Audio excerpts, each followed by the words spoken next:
Hello friends, అందరికీ నమస్కారం. Welcome to Telugu tech Sai YouTube channel. ఏపీలో ఫిబ్రవరి నెల నుంచి కరెంటు బిల్ కట్టేవారికి కూటమి ప్రభుత్వం ₹10 శుభవార్తనైతే తెలిపింది. కరెంటు బిల్లో భారీగా అయితే తగ్గింపు అయితే చేయనుంది. సో దానికి సంబంధించిన పూర్తి వివరాలు తెలుసుకుందాం. వీడియోని లాస్ట్ వరకు చూడండి. వీడియోలోని ఇన్ఫర్మేషన్ నచ్చితే ఛానల్ని సబ్స్క్రైబ్ చేసుకోండి. మన ఛానల్లో డైలీ అప్డేట్స్ అయితే వస్తుంటే అవన్నీ మిస్ కాకుండా అయితే చూడొచ్చు అనమాట. ఇక లేట్ చేయకుండా టాపిక్ లేక వెళ్ళిపోదాం.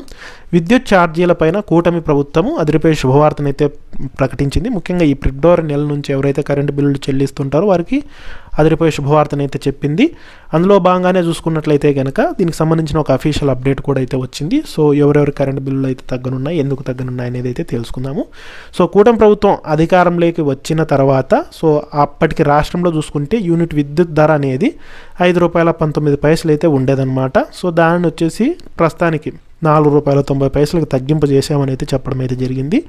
అందులో భాగంగానే మార్చి నాటికి మరో 10 పైసలు కూడా అయితే తగ్గింపు చేస్తామని అయితే చెప్పారు. సో అంటే ₹4.80 అయితే తీసుకొని రావడం జరుగుతుంది ఒక యూనిట్.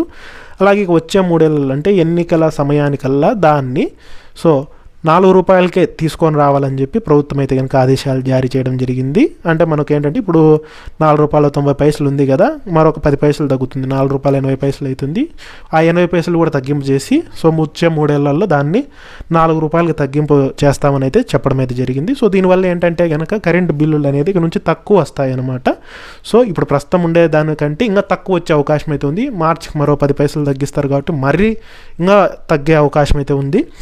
ఇంకా మనకు ఏ రకంగా ఈ కరెంటు బిల్లులు తగ్గుతాయి అంటే 2019-2024కి ట్రూ అప్ ఛార్జీల భారం అనేది 4,498 కోట్లను ప్రభుత్వమే భరించాలని చెప్పి నిర్ణయం అయితే తీసుకుంది. అంటే ఆ సమయంలో మనం ఈ యొక్క ట్రూ అప్ ఛార్జీల భారాన్ని అయితే పే చేయడం జరిగిందనమాట. దాన్ని అంతటినీ తిరిగి మళ్ళీ లబ్ధిదారులకు అయితే అందించనున్నారు. ఎలా ఇస్తారు అనేది ఒకసారి చూసుకున్నట్లయితే ముఖ్యంగా ఏంటంటే కనుక ఇప్పుడు నుంచి వచ్చే కరెంటు బిల్లుల్లో ఆ యొక్క అమౌంట్ని అయితే కట్ చేయడం జరుగుతుందన్నమాట. మీకు వచ్చిన కరెంటు బిల్లు అమౌంట్ అనేది తగ్గింపు చేసి ఫైనల్గా మీకు కరెంటు బిల్లు అయితే అందిస్తారనమాట. ఆ రకంగా ఇప్పటి నుంచి కరెంటు బిల్లు అనేది మీకు తగ్గే అవకాశం అయితే ఉంటుంది. గతంతో పోలిస్తే ఇంకా తగ్గుతాయి అనమాట. సో దీనికి సంబంధించిన అప్డేట్ అనేది నేను స్క్రీన్ మీద అయితే పోస్ట్ చేశాను. ఒకసారి అది కూడా మీరు కూడా క్లియర్గా అయితే చదువుకోండి.